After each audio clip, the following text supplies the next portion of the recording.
President Rillak invites herself onto Discovery's mission. President Tarina finds Saru to be a comforting presence. And Commander Bryce, we hardly knew ye.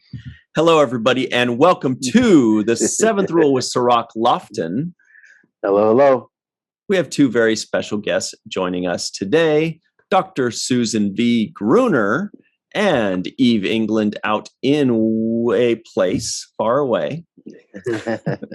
My name is Ryan T. Husk, and I'm right here. We're doing a review of Discovery Season 4, Episode 10, entitled The Great Barrier. How you guys doing? Yeah, great, thanks. Doing good. All right. So first things first, this picture behind me, I feel like this episode, when I think about this episode, I think of these two on this planet. I feel like that was the thing that stood out to me the most. But Sue and Eve, what stood out to you the most? I mean, because this is the one where we really hear Tarka's story. What stood out to you guys? You want me to start? Yeah. Did you guys catch the reference to Gilligan's Island? Yes. A 3-hour tour. Yeah. The 3-hour tour. I thought that was hilarious. That was almost chosen as a trivioid. That was very close to one of my opening things. Yeah, I thought the that was great. 3-hour tour. I think most people may not know, but I have been watching Discovery, but not intently. So for tonight, I actually watched it intently, and I am so impressed watching it close up on my computer monitor, seeing all the details, the music, the details, every little thing is fabulous, just fabulous. The uniforms. Is this a plot by Paramount to make cosplayers want to buy more stuff? It's working. It's working. Yeah, I'm thinking they're just unbelievably well made and so perfect. I noticed the music for the first time. I know you guys talk about the music, but because I'm listening on my crap speakers on my regular TV, I haven't heard it until tonight. And it's absolutely fantastic. I even wrote a note about the intro. Have you paid attention to the intro? Oh, it's beautiful. It's unbelievable. You have to look really close, but there's writing in the ship. The whole thing is just fabulous. I've completely changed the way I feel about Discovery after watching this episode. Wow. And by the way, 14 minutes before the intro theme song, Discovery has the longest opens of any show. I mean, it's almost a third of the episode before they get to the song. Well, Eve England, who, by the way, looks like she's wearing it's a Chat Pack shirt. Yeah. You can get that on our spring store. Ooh, very nice. It's a disco shirt. And my Sisko kid mug too, my pink one. Beautiful. That's from Abyssinian Kiosk, Cirroc's sister. Check out all those things in the description box below. Actually, Cirroc, what shirt are you wearing out of curiosity? That's a green shirt. It makes me wonder. Oh, it's not my. Oh, okay. Damn it. That's what you Yeah, no, I was thinking about the Jake shirt, but no, I'm saving that for another occasion. Okay. So, Eve, you have been watching Discovery intently since the very beginning. What stood out to you in this episode? Yeah, I mean, I totally agree with Sue on this. Even though I have been watching it, I did watch it on a different monitor today, which actually did have some good speakers, and I definitely noticed a lot of detail because I was sat closer to it, I think, as well, rather than just being on the TV. But there were loads of different things in terms of the external shots were really beautiful. I really liked there was a couple of close-ups of the Discovery hull, and it was just all these, it was like a jigsaw puzzle or a patchwork quilt of different coppers and metallic colours. And like they said, just the level of detail that they go to in everything. I think my favourite part, though, and before I go on to one of the plot points that I wanted to pick up and the link to possibly Picard, I wanted to just say how amazing the food looked on that first table scene. And they all had different meals or different snacks. And we don't often see people eating snacks, especially in formal meetings. And I just loved how that Dr. Hirai was just there munching on snacks every time we saw him. So I want to see more of him, because I just want to see more of the food, more of him. He just seemed really but yeah, I just wanted to I wanted to be able to pause and sort of zoom in, and I didn't get a chance to do that. So I'm hoping they release some pictures of the food, because that just looked amazing. And again, you hardly saw it. It was just the level of detail that they go to. And then when you go to the bar, and like I said, the costumes, the prison guards in the Orion camp were just amazing. And I think this episode particularly, because I think it was a bit slower in parts and a bit more driven by some of the storylines. I think you just got a bit more opportunity to notice some of this detail that sometimes just you sort of get passed by in terms of all the action and the fast pacing. So it was probably a good one for you to watch, Sue, in terms of the detail, because it was a particularly good one. You know, that all of the shots were very staged, that everything's very symmetrical. It just seemed like every single aspect of it was and this is obviously the case all of the time, but it seemed particularly planned and well positioned this episode in every single scene. So you had this very symmetrical feel to the whole thing, which I thought was cool. Yeah. I was kind of blown away when you were talking about the shots and the, you know, every scene. Like I was just really excited to see where these two are standing outside, Tarka and Book. And I'm sure it's just some place near Toronto, somewhere where the locals are like, oh yeah, that's just whatever canyon. But, you know, the trees look different than what we see here in the States, at least to my eyes. And, you know, it's this big open wide space and these really cool shots. And I just really, I get jealous. I'm like, man, I wish I could go there. I want to shoot something over there. It looks so cool. I don't know. Cirroc, reel us back in here. Otherwise, I'm just going to talk about trees.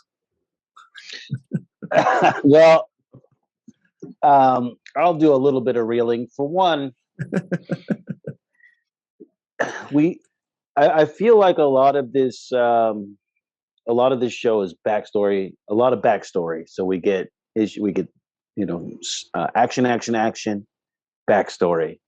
And so they're doing a lot of like, this is what happened to me back then, and this is what happened to me, and this is what happened to me. And so, it's at some point I do like to move forward with some of these things that I feel like some of these things they're stretching out for a course of a longer period than I normally would like season when I'm watching. Yeah, sometimes for a season, like with Saru and Tarina. I always forget her name. She's Tarina. I want them to like get on with it. Like, come on. You're in a rush. Like, how long are we gonna play this game? And like, I feel like it's obvious already by now. I feel like she's made a move. He's made a move. I don't like somebody already. Like both of you guys have to make a move at the same time.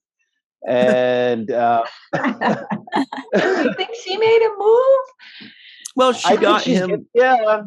She got him some tea or whatever. I mean, they've both done their thing. And the eye contact, and too slow. The body language.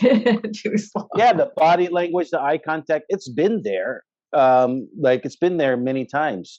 Where they've been alone together, had these whispering conversations about, various things, and it's clear that she's fluttering her eyes and giving him the look like, do it, and he's like, yeah, you know how Vulcans are. Like, I was like, in her own way, which I love her performance. I think she's very good at what she does. She has a grace and class to her, just her being that I think radiates through the screen.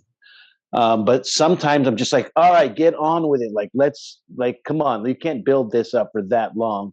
We can't stretch this out for 6 episodes or 12 episodes. Like, Odo had like three flings in 2 episodes, you know? And yeah, but it took him and Kira like 4 seasons to get together. No spoilers. It did. But there were good reasons for it. And they had kind of more difficult conversations faster.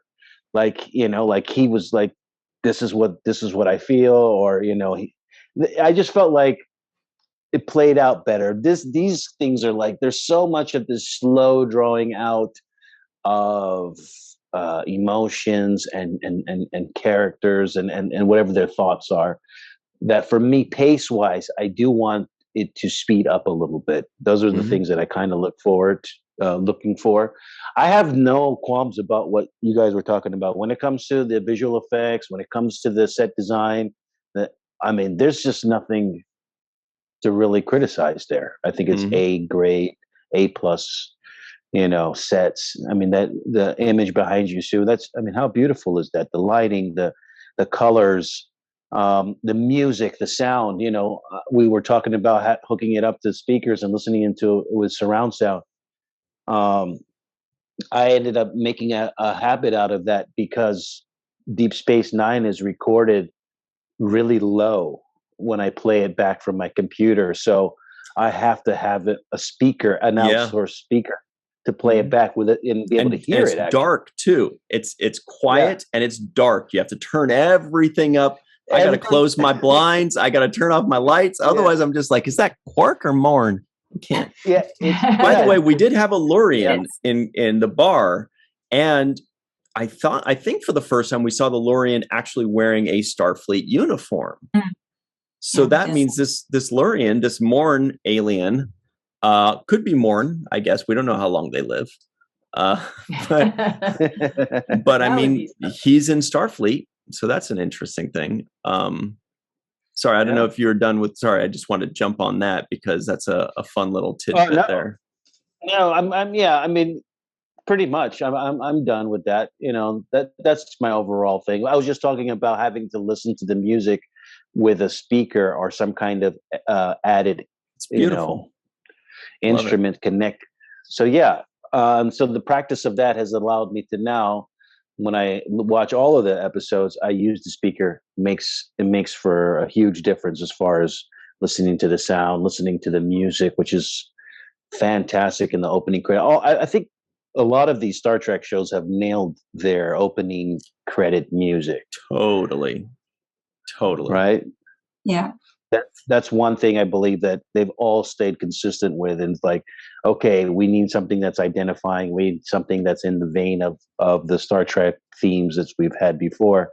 And I really love the composers that they're bringing on to put their take on those kinds of themes. So, okay. When President Rillak invited herself onto Discovery's mission, and she told Vance, she said, "Oh, you know, the vice president will take care of things while I'm gone," and he would look super concerned. My first thought was, okay, she gonna die.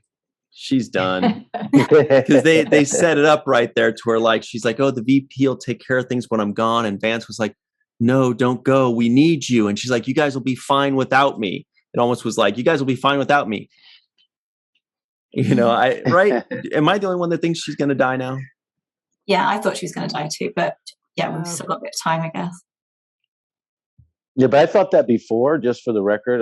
This is the second since episode 2. Time. Yeah, because there was another time, right, when she invited herself on in another episode. She was like, "Yeah, I'll join the mission," or something to that degree. Are you just hoping she dies because she was kind of stiff in the first couple episodes? Honestly, there's something. She was kind of rude to Michael. I don't trust. I don't want to spoil it for anybody, but my feelings about her are slightly leaning in the Eddington direction. Wow. So you like her that much, huh? Yeah, like she may have ulterior motive. There's something that I don't fully trust about her. She's shown good judgment in certain cases, so that kind of made me lower my guard. because I did see her in certain instances kind of make good decisions and kind of make rational decisions where I thought, okay, that's a smart thing to do. She's listening, she's paying attention, she's not a dictator. But then there's moments where I'm like, I don't trust her completely. I don't know what it is. I just don't 100% trust her. And maybe they'll reveal that. Hopefully I'm right and I'm just not being hard on her. Well, something's going to happen to her. My first thought, too, at the beginning of the season was that she would be one of those that ends up becoming a bad guy, right? But as the season's going, it seems more like the opposite direction of it's going to be a redemption / sacrifice at the end. You know, she's going to come closer and closer and closer with Michael, and then they finally have an understanding, and then she dies. Something like that. But it could still go the other way, which is what it felt like at first, which is she goes, and I would have gotten away with it if it weren't for you meddling kids or whatever, you know, she says she's in cahoots with the 10 C's. I don't know. What do you guys think? What do you think, Eve? Is she going to die? Is she going to backstab them? Is she just going to hang out? I don't know. I think I agree that originally I didn't trust her, but I think they have, especially in this episode, I think they definitely tried to make her a bit more personable when she was speaking to Michael. So even though it would be interesting to see her be more of an Eddington character, I don't get the same sense of that now, and I suspect she's more going to do something very brave and in a way that ends up really bringing all of the Federation together, because I think that's what we're missing at the moment as well. And I feel that I'd rather that sort of bringing of everyone together came from her rather than it coming from the Discovery crew, would just to sort of give that sort of political edge. So I'm hoping that's what she does. Otherwise it just seems a little bit, I don't know, we've already had so many twists and turns. I feel that it would be quite refreshing to have her do something more noble and show us that actually it's just that she's lived in this really tough time. So she's just been a bit guarded up until this point. Sue agrees with you. And I have to say also, and in addition slightly, I know it's, but I just feel like it's a little bit hard for me to believe that she would be on such a dangerous mission as well. Because like, that's like the president saying, yeah, I'll go on that bombing run with you guys. Yeah, you're going to go bomb there? Go bomb Russia? Yeah, let me jump on the bomb. President Tarina's doing it too, yeah. They're all just saying like, all the most important people are going on the most dangerous mission right now. Yeah. And to me, that's something you delegate to your generals, to your personnel that you have out on the field, your captains, right? Those are the people that you entrust to do things. To have them on that mission is just a little bit, it's just weird for me, because I don't see a position in any world leader of any country volunteering to be in such a dangerous position, putting themselves on the front line of something where there's potential, because the loss of that person would be more catastrophic than just the loss of the mission itself, right? Because now you lost your right. your president, your prime minister, whoever it is, and now you don't even have the leadership anymore. So that's why I'm kind of leaning towards what you're saying, Ryan, which is this might be her exit. You know, at some point or another, they're gonna, she's gonna be putting on a red shirt and going to visit. Now, Eve. Okay, we've been very good and we've waited long enough, but I got to know this Discovery and Picard connection you're putting together. Yeah, and I might be totally off here, but I just thought it was really odd that Kovic seemed to have something that was even more important than the destruction of everything by the DMA. And he had a Picard comm badge on the desk, or it looked like one. Oh, I didn't catch that. Did you notice that? It looked like it was and I rewound it, and it did look like it was definitely not one of the ones they all use now. And I wasn't sure whether it was just because they had different devices on the table, whether it was just an older one. But then I thought it was odd that he just decided to leave because he had something more important to do. And I wondered, it just felt like an odd thing to do, unless they're kind of setting it up for some form of, that he is going to be dealing with what we're going to be seeing in Picard with Q, etc. I don't know. I don't know. It would just make me think, oh, I wonder if there's more to that, because it just seemed like an odd choice of thing to do and say in that moment. He could have just, it's not like he is shy to just leave a meeting when he's finished, which he could have done. He sort of seemed to say, yeah, he said it was, he has other important matters. Like, well, that was doing there as well, which they said. It's like, what? So I don't know. I'm curious. I'm hoping there'll be something fun there with that, whether it's Picard or something in a past time. See, I thought it might just be the Borg, because the DMA, those guys were mining, whatever the Omega thing or whatever. I already forgot what it was, but the thing that'd be cool. With the what? Yeah, that'd be cool. Yeah, they were mining the thing that we've only ever heard it mentioned before with regards to the Borg and the Omega particle. I don't remember exactly what it was. I'd have to look back at my older notes that I've since deleted, so I'll never look at them ever again. But I thought that might be the connection, is that they both might be dealing with the Borg, or, there's something going on there. I don't know. What do you think, Sue? The thing that, when I watch Discovery now, and then we're all doing it, we're connecting it to the other Star Trek shows that are currently on, which I think, or maybe in the past were on, which we never did before. But, wondering if we're going to see something like this, or a part of this. Yeah. Is it going to be related to Picard? And I think that's interesting, because that's what I'm thinking. They're going to be related somehow, but I don't know how yet. But it was just really interesting. Yeah, it's kind of slightly unfair, because we're watching it expecting certain connections based on whatever we already know, and so we're like, oh, and they also have kind of placated to us in the way where they said, okay, this is the Spock storyline, so remember, we're going to tie that in, and so we're already kind of used to tie-ins and fit-ins. Right. So they're like, oh, here's Pike and here's this. And so now we're just expecting more. We're like, all right, give me more, give me more. Right. Exactly. And it's so confusing a little bit too, at least for me. It is. Well, they started out doing that, and they're doing less of it now, because they, was the Pike and the Section 31, and they just kept bringing all these callbacks to us. True mirror universe. Yeah. And now it seems like, okay, they're going off on this other storyline direction, which may lead us right back to these callbacks that we've already been given, which I think the Borg is a great example of it, because that's kind of my sense too.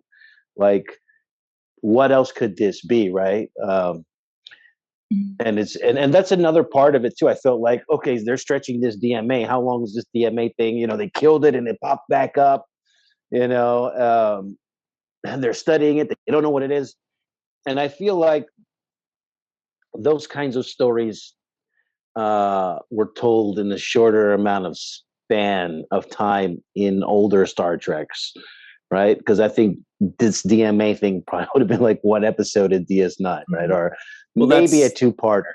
Yeah, that's the deal with serialized storytelling, is they have one overarching story for 10 or 12 or 16 episodes, and then each episode kind of has its own, it's not like its own standalone episode, but each episode kind of has its own theme or its own flavor to it. Like, for example, when people look back, where the heck did Cirroc go? He'll be back. For example, when people look back at this episode, they're going to say, oh, the one where Tarka and Book go back on the planet. Or they're going to say, the one where we find out what happened to Tarka's friend Oros. And then in other episodes, we're going to be like, oh, you remember the one where Tilly and the cadets go on that snow planet, right? So which episode that is, but none of the episodes, to my knowledge, there have only been 2 actual standalone episodes.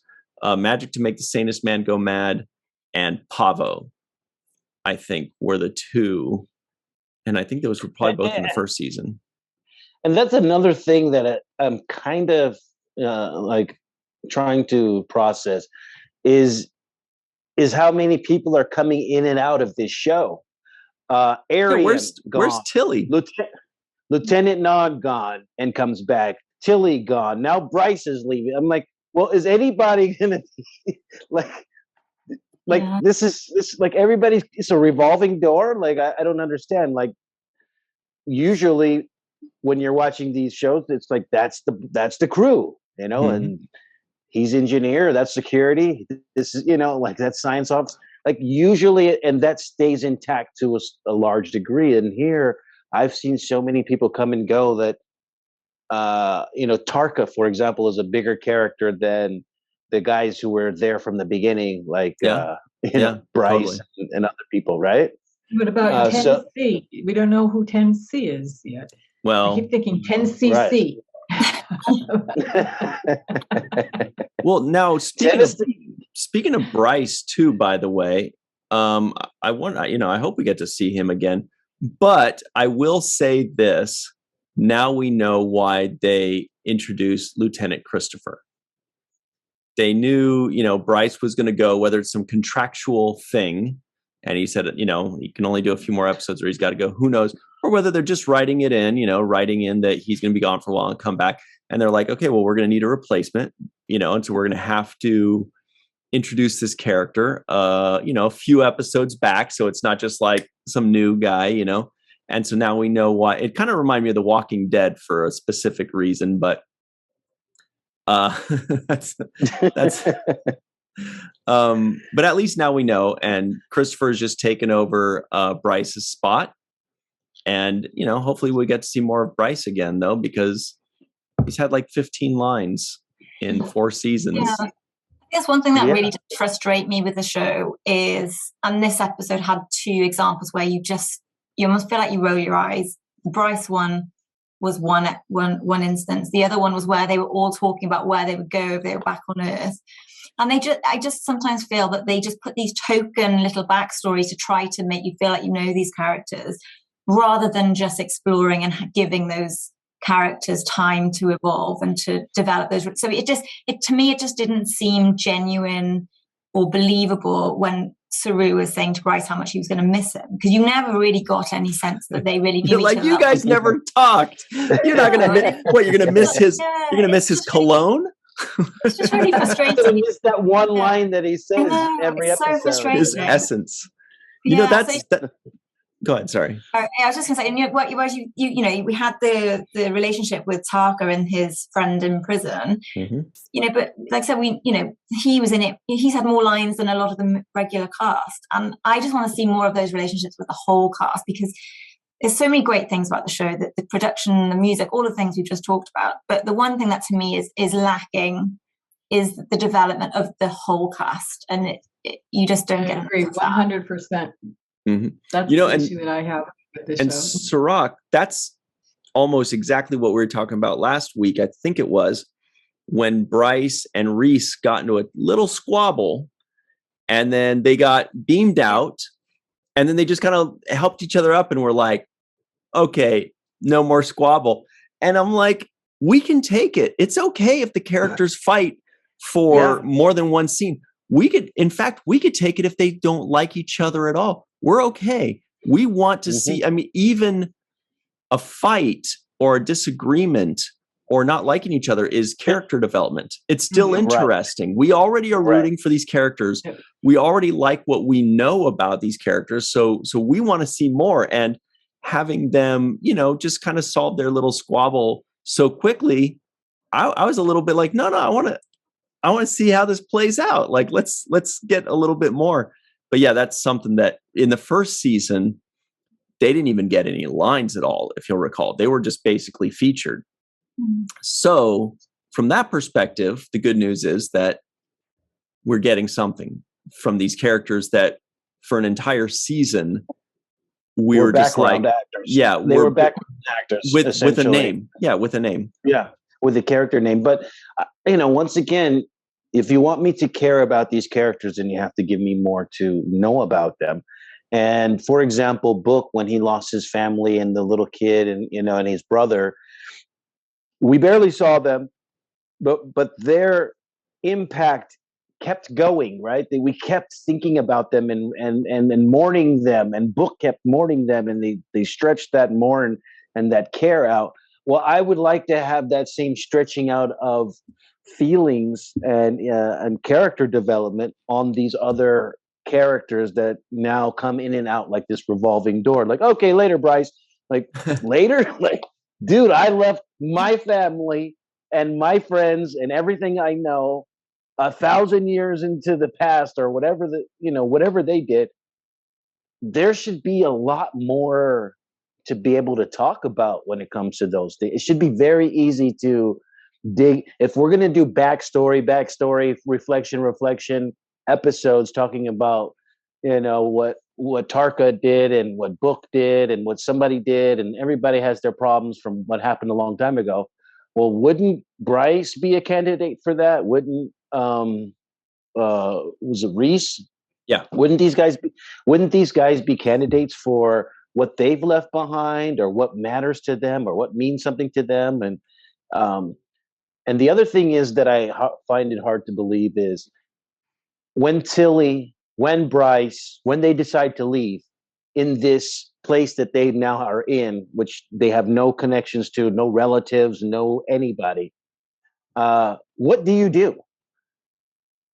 Like, what do you do? Where do you go?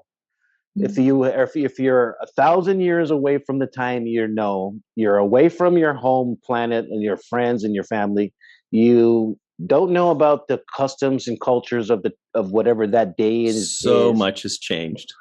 So much has changed. Like how do you just say, all right, guys, I'm out of here. I'm just gonna go. At the same time, you've got all that to explore now. Don't you want to know, hey, I want to go see California, or is it an ocean? Is it underwater? Have the polar ice caps melted? Is it a desert now? I mean, well, then show me cool. that. Show me that too. Like, I would love to see that. Yeah, that's what you want to see. Like, Bryce is like, hey man, I'm really excited to go see what Earth looks like now. I heard it's like there's been this whole shift, and the climate's changed, and it looks like this, and I want to take a look at it. Or just show me those kinds of stories, because for me, the only family I would have is the family that I've totally come here with, and I would be very reluctant to leave them. Right?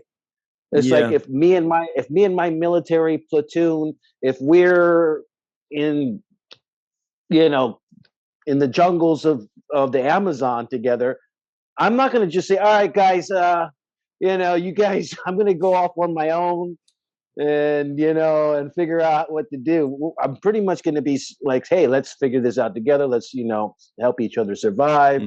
Let's designate, responsibility to each other. But that would be more of my family than even my own family, because that's all I really know of the time and that I grew up with, and the experiences that I have a connection to. Mm-hmm. Mm-hmm. And and you're totally, since things have changed so much over the last 1,000 years, they have given us a couple hints. Like they said that over the last 1,000 years, Wales finally won the first Six Nations championship, their first one. It's taken them almost 1,000 years, but congratulations to them. They will have won the World Cup by then, hopefully. They got a 1 in 6 chance every year. It took them 978 years. But just kidding. Everybody knows Eve is a huge Wales rugby fan. But to your point about the family, they do address that sometimes, and off and on. Certainly with Adira and Adoa and a female Dira. They do that with Adira and Stamets and Gray and Culber. And they did that a little bit in this episode. Gray got a NAM in that case, actually. Mm. And was that the only one? Yeah, I think Gray was the only one that got a NAM. That's a non-appearance mention for everybody at home. Sue, did you enjoy the scenes in which we got caught up a little bit on Gray studying with the Guardians, I believe? Is that what it was? I'm not sure.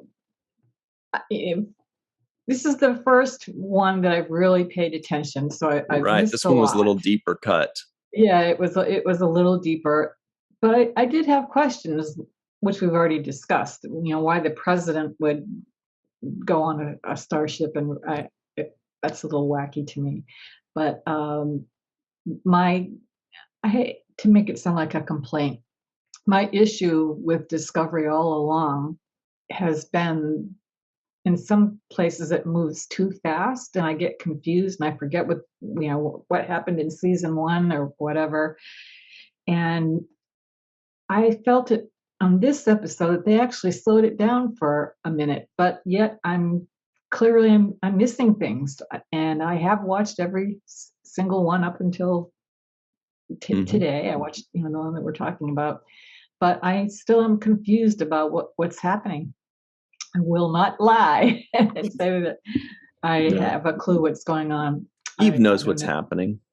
But I know what you mean, though. Overall, I feel it's fairly disjointed, and they have jumped around, both in time, even just the time jump, and generally jumped around. And I have to say, I think it would just be nice to. The Rillak was mentioning today, there's lots of political stuff going on, but we never see the political stuff. That's what I really want. And I think we mentioned this in previous reviews, where that would have been fascinating. But we are 1,000 years in the future. Everything is completely different. We're in a completely, frontier federation, basically. And rather than always, I'm really hoping that the DMA is some sort of Borg Dominion changeling hybrid or something that we are familiar with. I'm really hoping, because I kind of just feel that there's always this, and I've said this a number of times, there's always an incredibly destructive force that we have, when sometimes then they don't focus as much on the politics and the smaller details.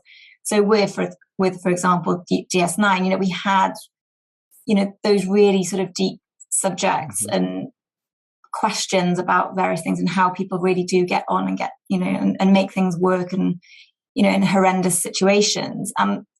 This would have just been a perfect example of that. So I'm hoping that eventually we get back to looking at how the Federation brings everyone back together, because I just think that would be really interesting, because we haven't seen these races and all these species for 1,000 years. So yes. But I know what you mean. So it is quite disjointed in that respect. And I don't trust any of them. Any of the characters, I all think they're up to something, or they're from another timeline or another whatever. It is a little confusing.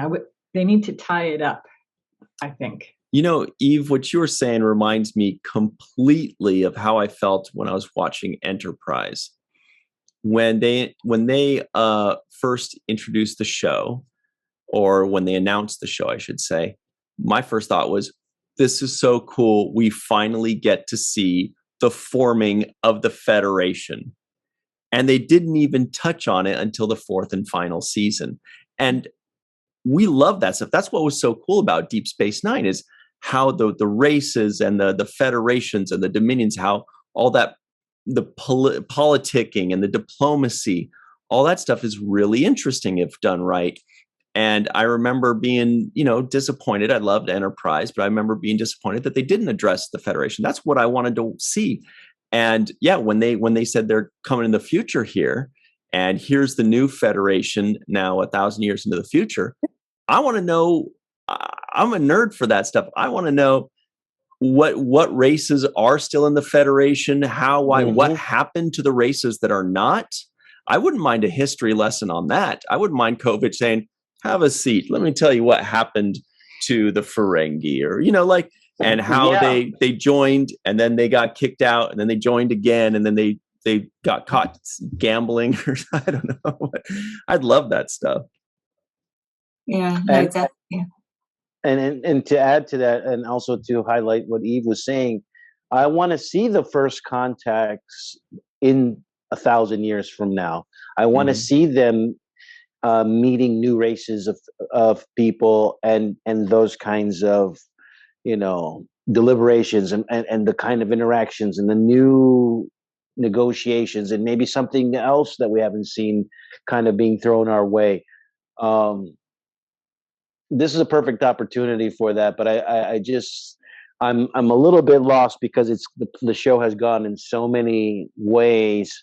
For example, even like with Michael's mom, I don't even have a clear understanding of what their relationship is really like, because it seems like they're distant from each other, but then they're close sometimes. And we went from the Red Angel suit, and we went from this little boy yelling and causing the whole universe to not have any dilithium or something.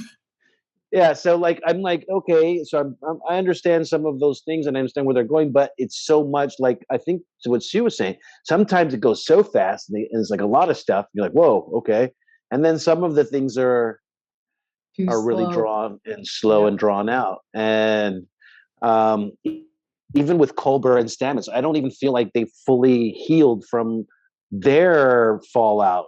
I don't see the full rebuilding of a relationship, like where the chemistry is like what it was. It still seems like a little herky-jerky between the two of them. They're not like all in fully. I feel like they're still like, it just doesn't feel like it's like what it was, and they have repaired their relationship. If they break up, who gets the kids? I don't know what the deal is, but to me it's like there's a lot of room for just telling the stories of these characters and making them just giving me more about each one of their lives, and I feel like I'm getting a whole lot about Book's life, right? It's like they have no problem with that, but I also want to know about other characters that I see a lot. Detmer is like an afterthought. What about Nilsson? I don't know. Even like I like Reno, and I barely get to see Reno enough. Like I want to know what's Reno doing when Reno's not around. Like give me some of that. I think that was because this was shot during 2020. I think it was. Right. And Reno and I can't remember what's Reno's name in real life. I already forgot. Anyway, the actress was very trepidatious. I already forgot. Anyway, she was a little concerned about acting on set. So I believe that's why she was hardly there. At least that's what I remember hearing back in 2020, was that she really didn't want to, didn't feel comfortable going back to work. And remember, so what we're seeing here is what was shot in 2020. During the pandemic, before anything, before we had any shots or vaccines or anything like that. Tignataro, right. So, but I do remember thinking when I was watching today's episode, Cirroc, along the lines of these characters that we don't know much about. I remember thinking that, let's say 7 years or 7 seasons into this, because presumably they're going to go 7 seasons. I remember thinking today that like there's that distinct possibility that at the end of the 7 seasons, some of them are going to die, some of them are going to leave, some of them are just going to be best friends forever. Of these secondary characters like Washikun, Detmer, Nilsson, Christopher now, Reese, and Linus.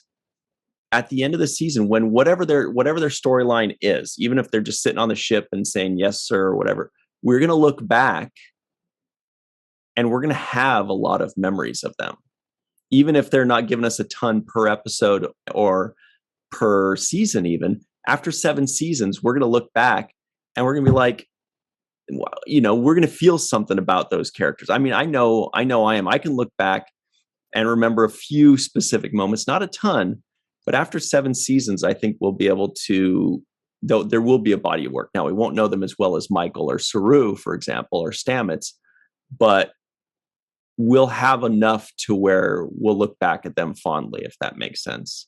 But yes, I still wish we would see more. Why can't they do what they've done for those three characters to some of the others? I'm thinking of Prodigy, which I really like, but my favorite character is a snail or a slug or whatever. Linus? I mean Linus? Murphy. Oh, in Prodigy, yeah. Yeah. But I think the character development is better on Prodigy. Well, the reason for that is because there are just way more characters in Discovery. So they have to pick a core 4 to really have as main type characters. There's kind of like, there's like levels, it seems like. There's Michael, then at least in the first 3 seasons, there was Michael, then Cirroc, Stamets, and Tilly, felt like. And then, you know, then there's the rest of them, like the Booker, Culber, you know, these other, you know, kind of like secondary, tertiary characters. And then you have the bridge crew, which are the ones that have 1 or 2 lines or no lines or aren't even there sometimes. But that's what it is because they have a gigantic cast and they're telling a gigantic story.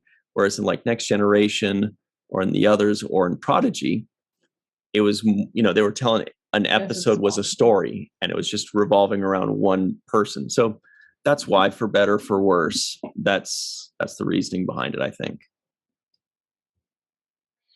Yeah. And you know, one other thing is, I think they have like an A story, which is like the overall story from the whole season A story. So it's not like an A story for this episode. It's like an A story, seasonal A story.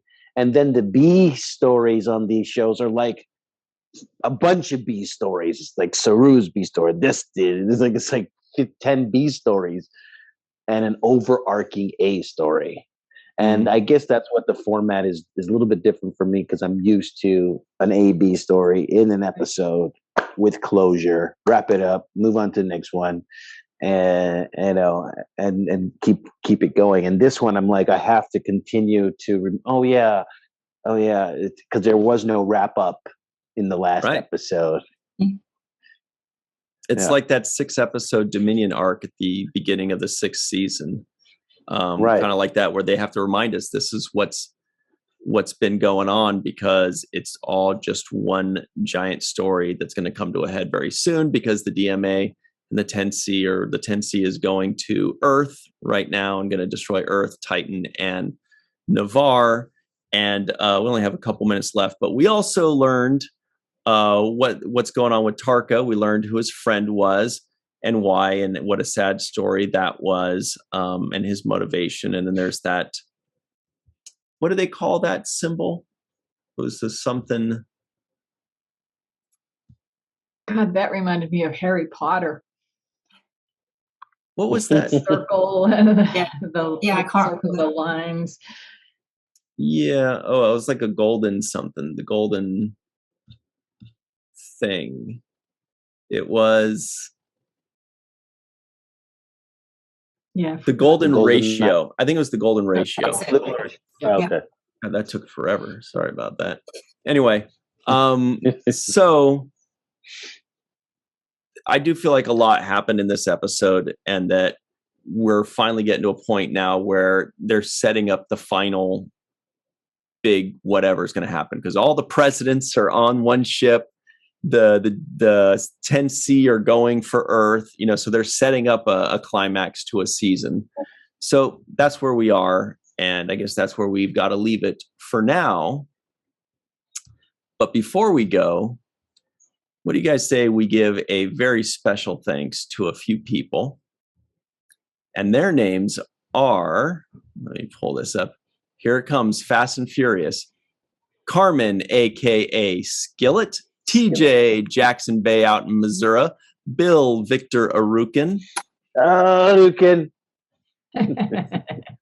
Homer Freezy out somewhere in New Yeezy. Yvette Blackmon, a lady by the name of Eve England. Dr. Anne Marie Segal. Titus Mohler. Tim Baum. Darlena Marie John Mann, Dr. Mohammed Noor, Joe Balsarati, Tierney C. Diekman, Michelle Melendez, Marcia Classic Schreier, Anna Post, Jenna Appleton, Dr. Frank Sobozhensky, and Dr. Susan B. Gruner. Well, this has been a lot of fun. There's way more to talk about, but I think we're just about out of time, so we do have to run. But thank you very much. I would like that jacket that book has on, though, right behind you. That'd be a cool jacket to wear. I'll get Tarka's then. I wouldn't run. That's our cosplay. Yeah. We found our cosplay. I mean, his looks pretty cool to me, too. I'm down with both of those. And then Eve and Sue can, like, fight over, like, I don't know, their pants or their gloves or something. No, I want the we jacket. Want the jacket. No, we called the jacket, Sue. So. I want the knitwear. The jumper, he just has the best knitwear book. So who does? Book has the best knitwear. Yeah. Knitwear. Yeah. All right. Well, thank you very much, Eve and Sue, for joining us. This is a lot of fun. We love having you in our free-for-alls, and it was quite the treat having you join us for this episode as well. Thank you for staying up. Fun. No, it's been definitely worth it. Eve, thanks for staying up. It's so late at night where she is right now, you guys. All right. Well, thanks very much. And everybody at home, see you next time. And always remember the 7th rule.